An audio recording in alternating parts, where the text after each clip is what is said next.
মোট প্রস্তাব ছিল ২৭টি,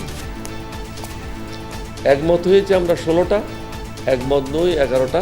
বিশেষভাবে আনন্দিত যে আজকে জাতীয় ঐকমত্য কমিশনের এই প্রথম সভা আমরা করছি। সংস্কার ইস্যুতে ঐকমত্য কমিশনের সাথে এলডিপির সংলাপ, যৌক্তিক সময় দিতে চায় জামায়াত, রোববার প্রস্তাবনা জমা দেবে বিএনপি। জনগণের মতামত নিয়ে সংসদে এসে আলোচনা হবে, তর্ক হবে, বিতর্ক হবে এবং পাশ হবে। এগুলো ঘুষ নেয়ার অভিযোগে দুদকের মামলা থেকেও খালাস পেলেন তারেক রহমান। বিচারিক আদালতে তার বিরুদ্ধে আর মামলা নেই জানালেন আইনজীবী। বিয়ের প্রলোভনে ধর্ষণের সাজা ৭ বছর করল সরকার। পটুয়াখালী সংঘবদ্ধ ধর্ষকদের গ্রেপ্তারে ২৪ ঘন্টার আলটিমেটাম এনসিপি আহ্বায়ক নাহিদের।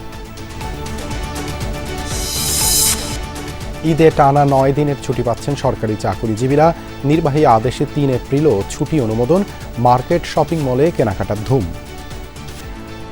গতবারের তুলনায় এবার কালেকশন খুব ভালো লাগছে, আর সবসময় যমুনা থেকে করা হয়। মেইনলি এখন জুতা কিনেছি, এখন ড্রেস কিনা হয়নি, ড্রেস দেখার জন্যই ঘুরছি মেইনলি।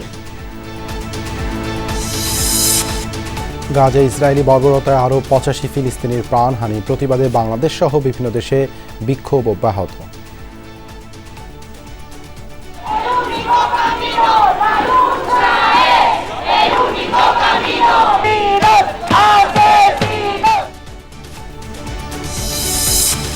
এছাড়াও রাতের বাংলাদেশে থাকছে